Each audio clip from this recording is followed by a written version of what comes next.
ಜ್ಞಾನಸಾಗರ ಜ್ಯೋತಿಷ್ಯ ಚಾನೆಲ್ಗೆ ನಿಮಗೆಲ್ಲ ಸ್ವಾಗತ. ಈ ವಿಡಿಯೋದಲ್ಲಿ ನೀವು ಪಡೆಯುವ ಅಪರೂಪದ ಮಾಹಿತಿಗಳು ಹೀಗಿವೆ ನೋಡಿ.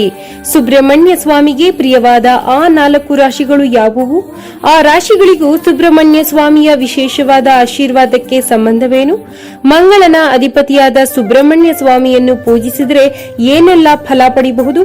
ಸುಬ್ರಹ್ಮಣ್ಯ ಸ್ವಾಮಿಯನ್ನು ಒಲಿಸಿಕೊಳ್ಳಲು ಯಾವ ಸರಳ ಪರಿಹಾರ ಮಾಡಬೇಕು ಎಂಬಂತಹ ಪ್ರಶ್ನೆಗಳಿಗೆ ಈ ವಿಡಿಯೋದಲ್ಲಿ ವಿವರವಾಗಿ ಮಾಹಿತಿ ಪಡಿತೀರಿ. ಹಾಗಾದ್ರೆ ತಡ ಯಾಕೆ, ವಿಡಿಯೋ ಸ್ಟಾರ್ಟ್ ಮಾಡೋಣ ಬನ್ನಿ.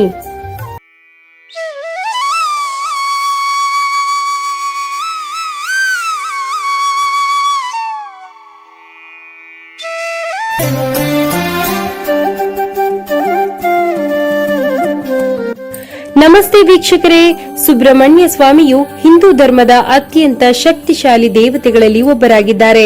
ಅವರನ್ನು ಜ್ಞಾನ ಸ್ವರೂಪಿ ಎಂದೇ ಕರೆಯಲಾಗುತ್ತೆ. ಶಿವ ಪಾರ್ವತಿಯರ 2ನೇ ಪುತ್ರನಾದ ಸುಬ್ರಹ್ಮಣ್ಯ ಸ್ವಾಮಿಯು ಮಂಗಳ ಗ್ರಹದ ಅಧಿಪತಿ ದೇವತೆಯಾಗಿದ್ದಾರೆ.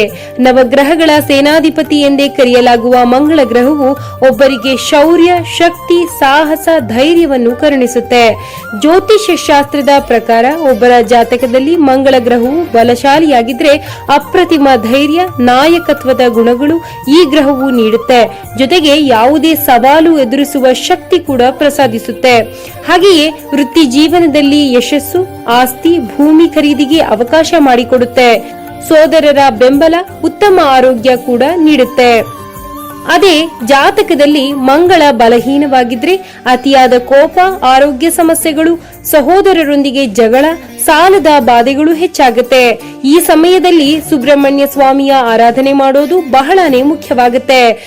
ಏಕೆಂದ್ರೆ ಮಂಗಳ ಗ್ರಹವನ್ನು ಮುನ್ನಡೆಸುವುದೇ ಕಾರ್ತಿಕೇಯ. ಅವರೇ ಈ ಗ್ರಹದ ಅಧಿಪತಿಯಾಗಿರ್ತಾರೆ. ಸುಬ್ರಹ್ಮಣ್ಯ ಸ್ವಾಮಿಯನ್ನು ಭಕ್ತಿಯಿಂದ ಆರಾಧಿಸುವವರಿಗೆ ಜಾತಕದಲ್ಲಿನ ಸರ್ಪದೋಷಗಳು ಪರಿಹಾರವಾಗುತ್ತೆ. ವಿವಾಹ ತಡವಾಗ್ತಿದ್ರೆ ಅಂತವರಿಗೆ ದೋಷಗಳು ನಿವಾರಣೆಯಾಗುತ್ತೆ. ಒಂದು ವೇಳೆ ವೈವಾಹಿಕ ತೊಂದರೆ ಇದ್ರೂ ಕೂಡ ಸ್ವಾಮಿಯನ್ನು ಪೂಜಿಸೋದ್ರಿಂದ ಸಂಗಾತಿಗಳ ನಡುವೆ ಪ್ರೀತಿ ಹೆಚ್ಚಾಗುತ್ತೆ. ಇವುಗಳ ಜೊತೆ ಸಾಲದ ಬಾಧೆಯಿಂದ ವಿಮುಕ್ತಿ ಹೊಂದಬಹುದು.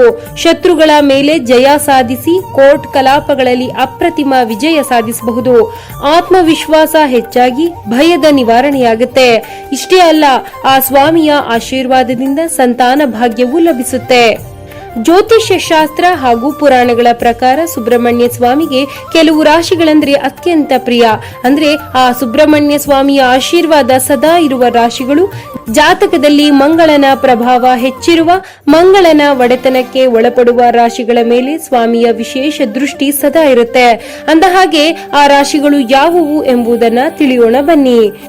ಮೊದಲ ಅದೃಷ್ಟವಂತ ರಾಶಿ ಅಂದ್ರೆ ಅದು ಮೇಷರಾಶಿ. ಮೇಷರಾಶಿಯವರೇ, ನಿಮಗೆ ಗೊತ್ತಾ, ನಿಮ್ಮ ರಾಶಿಯಾಧಿಪತಿ ಮಂಗಳ ಗ್ರಹವಾಗಿದೆ. ಇದು ಅಗ್ನಿ ತತ್ವದ ರಾಶಿಯಾಗಿದ್ದು ಈ ರಾಶಿಯವರ ಮೇಲೆ ಸುಬ್ರಹ್ಮಣ್ಯ ಸ್ವಾಮಿಯ ಆಶೀರ್ವಾದ ಸದಾ ಇರುತ್ತೆ. ಈ ಸ್ವಾಮಿಯನ್ನು ಮೇಷರಾಶಿಯವರು ಪೂಜಿಸಿದ್ರೆ ಬಹಳ ಬೇಗ ಒಲಿತಾರೆ. ವಾಸ್ತವವಾಗಿ ನೀವು ಕೇಳಬಹುದು, ಕಾರ್ತಿಕೇಯನಿಗೆ ಮೇಷರಾಶಿಯವರೆಂದ್ರೆ ಯಾಕಷ್ಟು ಇಷ್ಟ ಅಂತ. ಅದಕ್ಕೆ ಉತ್ತರ ಹೇಳ್ತೀನಿ ಕೇಳಿ.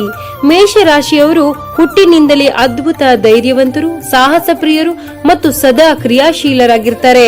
ಅವರಿಗೆ ಯಾವುದೇ ಸವಾಲು ಬಂದರೂ ಕೂಡ ಅದಕ್ಕೆ ಹಿಂಜರಿಯದೆ ಮುನ್ನುಗ್ಗುವ ಗುಣ ಇವರಿಗಿದೆ. ಯುದ್ಧದ ದೇವರಾದ ಸುಬ್ರಹ್ಮಣ್ಯ ಸ್ವಾಮಿಗೆ ಇಂತಹ ವೀರತ್ವ ಮತ್ತು ನಾಯಕತ್ವ ಗುಣಗಳು ಅತ್ಯಂತ ಪ್ರಿಯವಾದುದು. ಮೇಷರಾಶಿಯವರು ಸುಬ್ರಹ್ಮಣ್ಯ ಸ್ವಾಮಿಗೆ ಪೂಜಿಸಿದ್ರೆ ಏನು ಫಲ ಸಿಗುತ್ತೆ ಎಂಬುದನ್ನ ತಿಳಿಯೋಣ ಬನ್ನಿ. ಮೇಷರಾಶಿಯವರಲ್ಲಿ ಕೋಪ ಹಾಗೂ ಆತುರ ಸ್ವಲ್ಪ ಹೆಚ್ಚಿರುತ್ತೆ. ಹಾಗಾಗಿ ಇವರು ಸುಬ್ರಹ್ಮಣ್ಯ ಸ್ವಾಮಿಯನ್ನು ಆರಾಧಿಸೋದ್ರಿಂದ ಮನಸ್ಸಿಗೆ ಶಾಂತಿ ಸಿಗುತ್ತೆ. ಜೊತೆಗೆ ಅತಿಯಾದ ಕೋಪ ನಿಯಂತ್ರಣಕ್ಕೆ ಬರುತ್ತೆ. ಸ್ವಾಮಿಯ ದಯೆಯಿಂದ ವೃತ್ತಿ ಜೀವನದಲ್ಲಿ ಅತ್ಯುನ್ನತ ಯಶಸ್ಸು ಲಭಿಸುತ್ತೆ. ವಿದ್ಯಾಭ್ಯಾಸ ಮಾಡುತ್ತಿರುವವರಿಗೆ ಶಿಸ್ತು ಮತ್ತು ಏಕಾಗ್ರತೆ ಹೆಚ್ಚುತ್ತೆ. ಹಾಗಾಗಿ ಮೇಷರಾಶಿಯವರು ತಪ್ಪದೆ ಸುಬ್ರಹ್ಮಣ್ಯ ಸ್ವಾಮಿಯನ್ನು ಆರಾಧಿಸಲೇಬೇಕು. ಮುಂದಿನ ಅದೃಷ್ಟವಂತ ರಾಶಿ ಅಂದ್ರೆ ಅದು ವೃಶ್ಚಿಕ ರಾಶಿ. ವೃಶ್ಚಿಕ ರಾಶಿಯವರೇ, ನಿಮಗೂ ಕೂಡ ಮಂಗಳನೇ ಅಧಿಪತಿ. ಆದರೆ ಇದು ಜಲತತ್ವದ ರಾಶಿಯಾಗಿದ್ದು ಒಳಗಡೆ ಅಪಾರವಾದ ಆಳ ಮತ್ತು ರಹಸ್ಯ ಶಕ್ತಿಯನ್ನು ಹೊಂದಿರುತ್ತೆ. ಸುಬ್ರಹ್ಮಣ್ಯ ಸ್ವಾಮಿಗೆ ವೃಶ್ಚಿಕ ರಾಶಿಯವರು ಬಹಳ ಪ್ರಿಯವಾಗಲು ಇಲ್ಲಿವೆ ಕಾರಣಗಳು. ವೃಶ್ಚಿಕ ರಾಶಿಯವರು ತೀಕ್ಷ್ಣ ಬುದ್ಧಿವಂತರು, ದೃಢ ಸಂಕಲ್ಪ ಹೊಂದಿರೋರು, ಜೊತೆಗೆ ಕಠಿಣ ಪರಿಶ್ರಮಿಗಳು. ಒಮ್ಮೆ ಒಂದು ಕೆಲಸವನ್ನು ಮಾಡಬೇಕೆಂದು ನಿರ್ಧರಿಸಿದ್ರೆ ಎಷ್ಟೇ ಕಷ್ಟ ಬಂದರೂ ಅದನ್ನು ಮಾಡಿ ಮುಗಿಸುವ ಗುಣ ಹೊಂದಿರೋರು. ಮುಖ್ಯವಾಗಿ ವೃಶ್ಚಿಕ ರಾಶಿಯವರ ತೀಕ್ಷ್ಣತೆ ಮತ್ತು ಜ್ಞಾನದ ಹಸಿವು ಸ್ವಾಮಿಗೆ ಅತ್ಯಂತ ಪ್ರಿಯವಾದ ವಿಷಯಗಳಾಗಿವೆ. ವೃಶ್ಚಿಕ ರಾಶಿಯವರು ಸುಬ್ರಹ್ಮಣ್ಯ ಸ್ವಾಮಿಗೆ ಪೂಜಿಸೋದ್ರಿಂದ ಏನೆಲ್ಲ ಫಲಗಳು ಪಡಿಬಹುದು ಎಂಬುದನ್ನ ನಾವು ಹೇಳ್ತೀವಿ ಕೇಳಿ. ವೃಶ್ಚಿಕ ರಾಶಿಯವರು ಜೀವನದಲ್ಲಿ ಆಂತರಿಕ ಸಂಘರ್ಷಗಳು ಹಾಗೂ ರಹಸ್ಯ ಶತ್ರುಗಳನ್ನು ಹೊಂದಿರುತ್ತಾರೆ. ಇವರನ್ನು ಎದುರಿಸಲು ವಿಶೇಷವಾದ ಆಶೀರ್ವಾದ, ದೈವ ಶಕ್ತಿ ಬೇಕು. ಹಾಗಾಗಿ ಇವರು ಕಾರ್ತಿಕೇಯನನ್ನು ಪೂಜಿಸೋದ್ರಿಂದ ಎಲ್ಲಾ ರೀತಿಯ ಶತ್ರು ಬಾಧೆಗಳು, ಕೋರ್ಟ್ ಕಚೇರಿ ಸಮಸ್ಯೆಗಳು ಮತ್ತು ನಕಾರಾತ್ಮಕ ದೃಷ್ಟಿ ದೋಷಗಳಿಂದ ನಿವಾರಣೆ ಕಂಡುಕೊಳ್ಳಬಹುದು. ಇದರ ಜೊತೆಗೆ ಆರ್ಥಿಕ ಸಮಸ್ಯೆಗಳಿಂದ ಮುಕ್ತಿ ಹೊಂದಬಹುದು.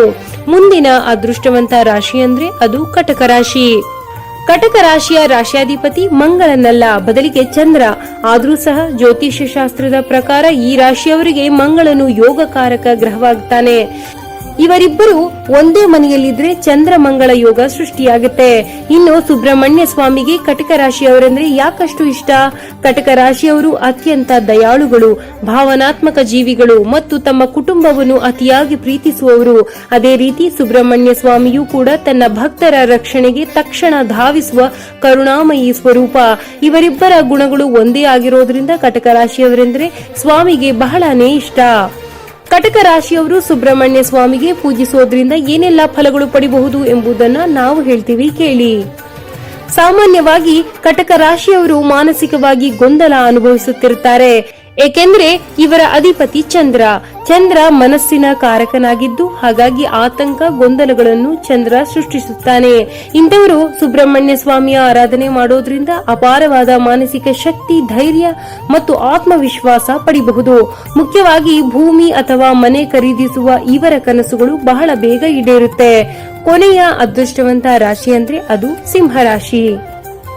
ಚಂದ್ರ ಮಂಗಳ ಹೇಗೆ ಮಿತ್ರರೋ ಹಾಗೆಯೇ ಸೂರ್ಯ ಮತ್ತು ಮಂಗಳ ಕೂಡ ಪರಸ್ಪರ ಪರಮ ಮಿತ್ರರು.